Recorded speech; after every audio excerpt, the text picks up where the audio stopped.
Our market is two things. Number one, people who want to buy one but want to try it first and try it on for size, you know. And then the second one is people that would never.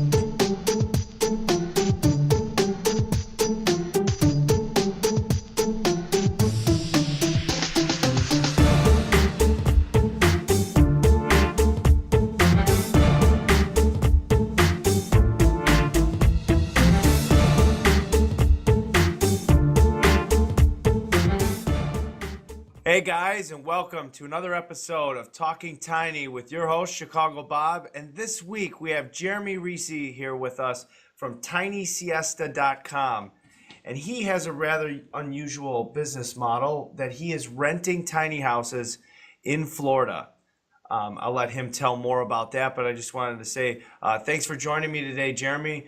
And so what is so special about this TinySiesta.com that you seem to be blowing up where is it off of, it's on the Gulf side of Florida, correct? Siesta Key. And we're on the Gulf side. Siesta Key there's a whole string of barrier islands on the Gulf side where most people know of in Miami, the string of keys like Key Largo, Key West down there. In our case, we're on the Gulf side. There's a string of keys that are off below Tampa and north of Fort Myers.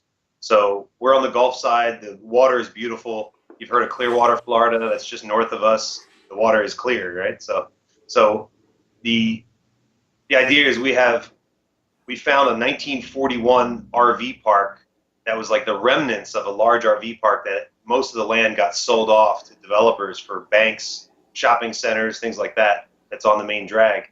And we found the remnants of this and figured out that, geez, we had the hardest part about tiny houses is finding the land, finding the right zoning. But we lucked upon this zoning. It had RV zoning right near the beach. Like we're literally less than a mile from the #1 beach in the United States. So I think that's what makes it special. We're less than a mile from the #1 beach in the United States. If you look up TripAdvisor, Siesta Key Beach is voted #1 in the U.S. and #5 in the world. So that's definitely not going to hurt our business. Yeah, I mean, I was with you just this past weekend at the New Jersey Tiny House Show, and you had a house there with a pink flamingo on the top of it.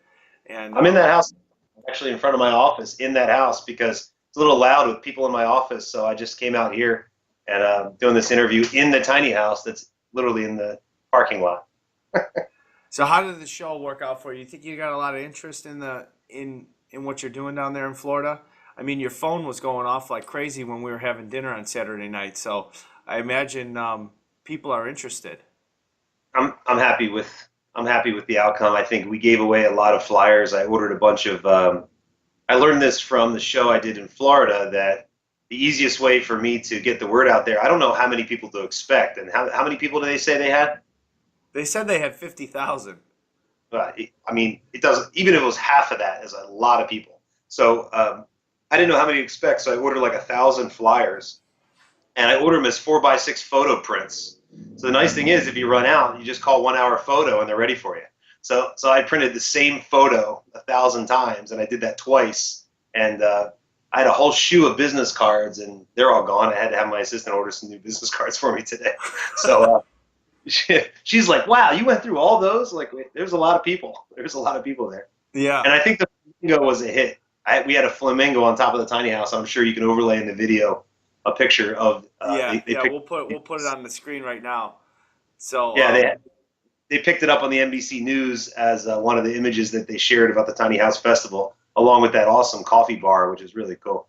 Yeah. And but the funny story was I rented an Enterprise 1-ton dually rental truck, and I was a little mad at the Enterprise guys for not including a hitch with the truck.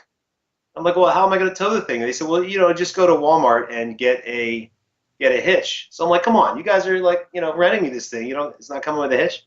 So later on, I thanked them when I returned the truck. I said, thank you so much for not including a hitch. Because if it wasn't for that, I wouldn't have gone through the seasonal Walmart section and seen the 7-foot flamingo that you had to blow up.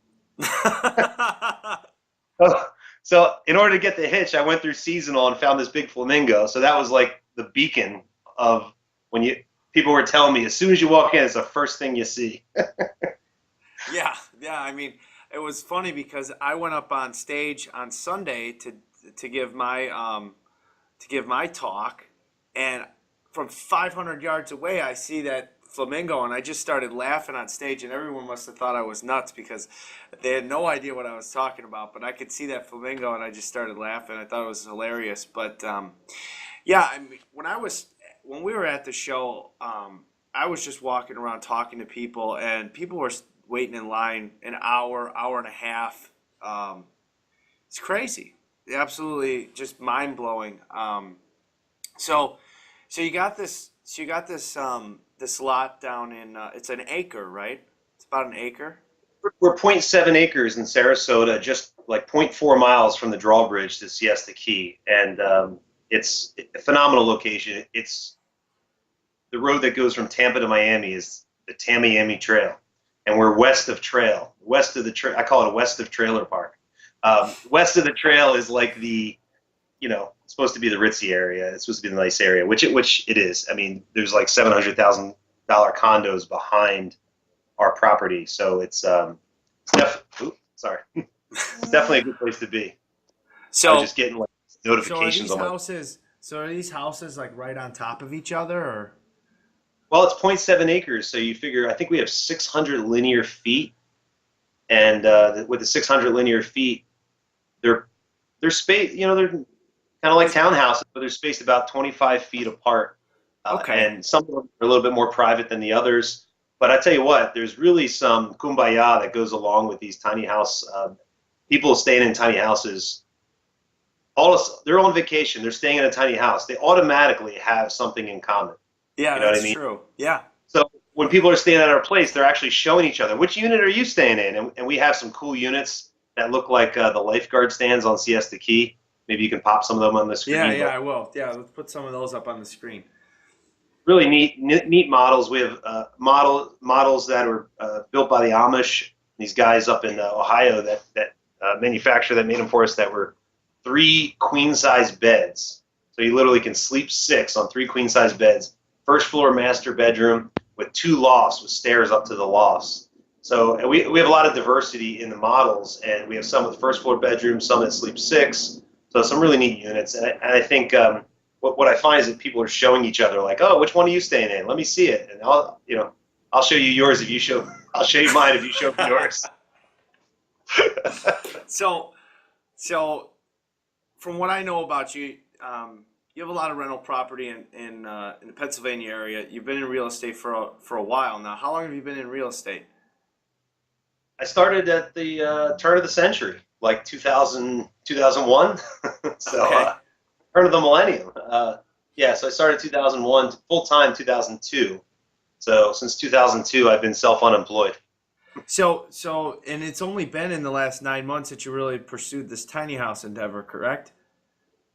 Yeah, we bought this RV park in October, and it was just sort of by accident that we saw a mobile home that was for sale by owner, and found that the guy selling the mobile home owned the land.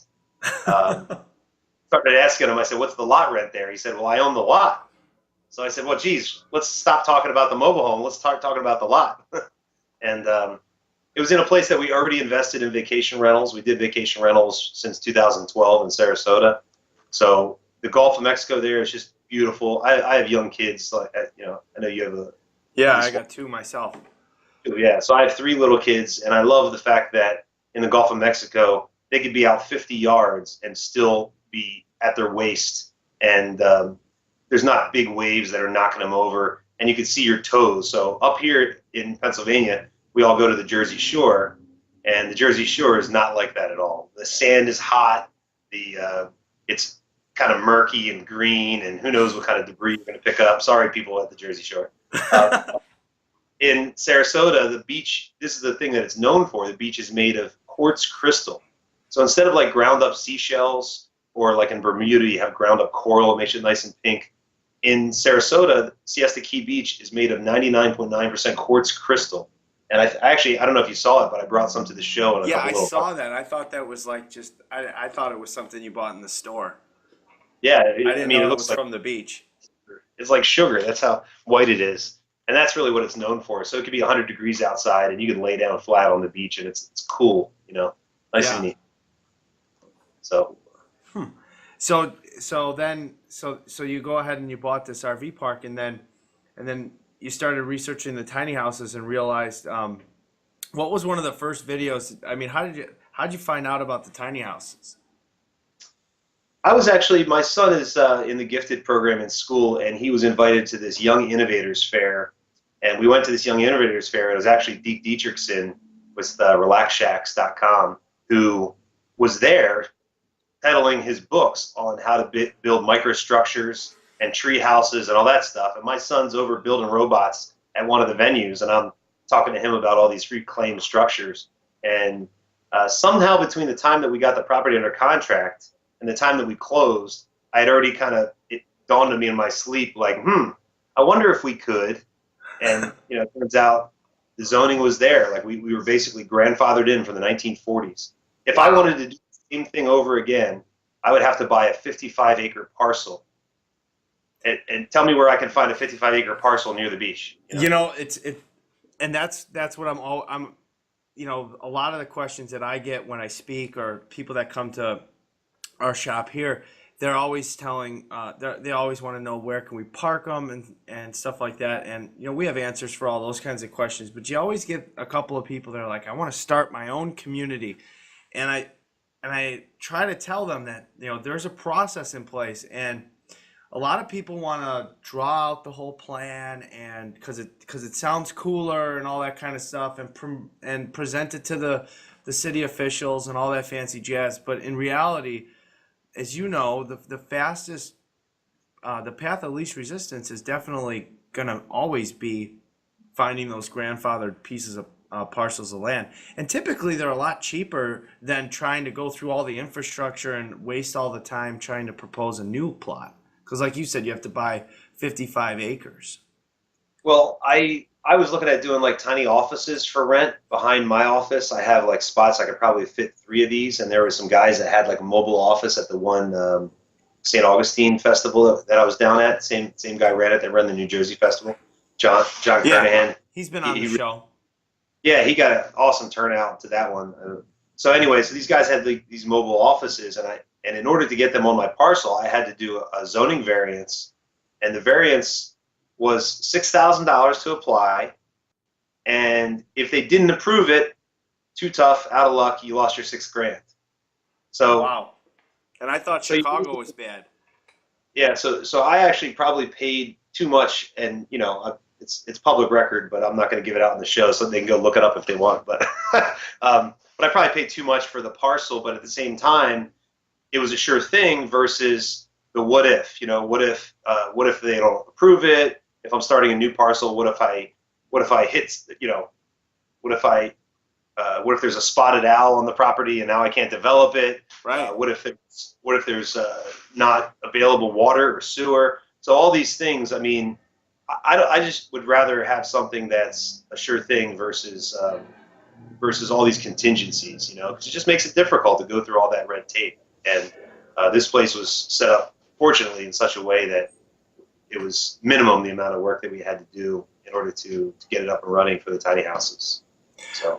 Well, that's interesting, because I know a lot of our viewers are, they're very ambitious. They want to start these tiny house communities, and I'm constantly trying to tell them that the best way to go about it is to find an existing parcel that already has the zoning in place, and it just makes things so much easier. So I'm glad that you were able to explain that. And so that's the plan now, is just to put tiny house resorts all over the country? Yeah, we're looking into other locations right now. I have a flight that I'm about to book to a secret rendezvous with a different location. It's a little bit different setup, but it's something I think will work. So we'll see. We have this site that we have now, tinyhousesiesta.com or tinysiesta.com. We'll have 13 tiny houses when all said and done. So I have 8 of them there now, and this one that I'm sitting in right now. I'm sitting on a beach chair. That's why I look so low. I'm nice and quiet out here. But the one that I'm sitting in now is going to head down there on Friday, and that'll be down the weekend. So this one will actually even be available for rent for 4th of July weekend, which would be really cool. because we're totally booked up. I mean, for 4th of July anyway, we're totally booked up. So what is something like what you're sitting in? What does that rent for a night? This one's probably about 159 a night. This one sleeps 3. I don't know. Did you get a chance to go inside of it while we were at the show? Yeah, it's yeah, and I was definitely inside of it. Yeah. So this one has a master loft with a queen bed, and then it has a first floor in-law suite. No, it's just a single bed on the first floor. It's over in the west wing of the tiny house. So basically, they're on average. We have some that are 139 a night, some that are 189 a night. For now, I mean, we're trying to keep the prices lower for where it is until we get a bunch of 5-star reviews, and at that point, we'll see. We're going to see what the market does. But there's a lot of people that maybe would never live in a tiny house full time, but really absolutely would love the experience one, and that's kind of our market. Our market is 2 things. Number one, people who want to buy one but want to try it first and try it on for size, And then the second one is people that would never live in one but love the TV shows, love the movement, and really like the craftsman style, all of the, all the things that make tiny houses cool over a traditional RV or a mobile home or a park model or whatever. The things that make tiny houses cool, that's what people are into it for, and it gives them an opportunity to try one out and go on vacation and go to the beach. Well, listen, we're going to have your information on the bottom of the description in this video, and I think that a lot of people are going to find a lot of value in this. Is there any particular place that they can go to? Should they just go to tinysiesta.com, and is that the best place to go to book a stay? Yeah, that's where they can go to book it. If there's pictures on there, they could follow us on Instagram. It's Tiny House Beach Resort on Instagram. And on Facebook, it's Tiny House Beach Resort as well, but Instagram's kind of where it's at. We have a photographer that's doing a great job taking some awesome pictures of the tiny houses and some awesome pictures of the lifestyle and the kind of things that people would experience if they came down to Siesta Key. 2012, I didn't know Siesta Key existed. And here I find out it's the #1 beach in the U.S., and I never even heard of it. And the locals in Siesta Key, when they did #1 beach signs, the locals are trying to secretly take them down because they don't want all the tourists coming in. Wow, that's crazy. So, all right, let's downplay one beach thing, What's that? So they're trying to downplay the #1 beach thing a little bit, So. Well, yeah, I would too. I mean, if you got this secret place that is that special, I think that a lot. I didn't know that. I didn't even know where until about 6 months ago. I didn't even know where Siesta Key was. I had to look it up on the map and was like, okay, well, there's islands over there too. I didn't even know that on the Gulf side there were islands like that, and it's a long island. It's so I saw like a body of water between, obviously between Florida and the Siesta Keys. Do you face that way, or do you face out into the Gulf of Mexico? No, we're on it's the Siesta Key, then it's the intercoastal, and then we're there like basically at the foot of the drawbridge. We're like 4/10 of a mile. I've walked it. I typically, I'll wake up. I actually stayed in some of the tiny houses down there, it's really fun. And I'll go get a cup of coffee, gotta have coffee. Yeah. I have enough entrepreneurial ADD to diagnose 2 people, so you gotta keep some stimulants going, right? So anyway, I ride my bike to the beach, get a cup of coffee. They also have free rides down there, a free ride service. The 2 of them, they basically they come pick you up in, let's say, a minivan, or they'll pick you up in something cool like this one service has Volkswagen Thing convertibles. So you throw your beach chairs in the back, your towels, your beach bag. You hop on in, and they just take tips. So it's like an Uber, but they operate for free. You just give the driver tips. So that's really neat. It gets you all the way around, and even at our place within walking distance, there's going to be some sirens going on past here in a second. Sorry about that. We have 52,000 cars per day going past our office, our real estate office here. So sometimes it gets a little noisy. Do you get a lot of walk-ins? Do you get a ton of? Yeah, I mean, my house. I buy real estate for a living. That's what I do. And I have an I Buy Houses store, and which it says I Buy Houses on the front of it. People walk in and sell me their house, and man, it's like I tell people it's like a billboard that I'm paying for with free office space that's attached. Yeah. That's neat. But anyway, so just back to the RV, to the tiny house little village that we have. We're within walking distance of awesome restaurants. Like Ruth's Chris Steakhouse is like 3 parcels away from us. We have one of these like escape rooms that you go there and you have to try to figure out the clues to escape from, whatever it is, a Western saloon or whatever it may be. So we have one of those. We have like souvenir shops where you get like, all the cool T-shirts and all that stuff, all within walking distance. So it's an organic. A lot of people that are in the tiny house movement are into organic diets. And there's Earth Origins organic food store. That's the closest grocery store, and that's literally 2 parcels away from us as well. So, Wow. yeah, so it's really neat. Well, it sounds like I'm booking my stay as soon as we get off this call because you sold me. I think it's a great idea. I really appreciate having you today. And again, everybody check out tinysiesta.com, or you can check them out on Instagram at Tiny House Beach Resort. They got a lot of cool pictures up there. So once again, Jeremy, it's been fun having you, and thanks for coming.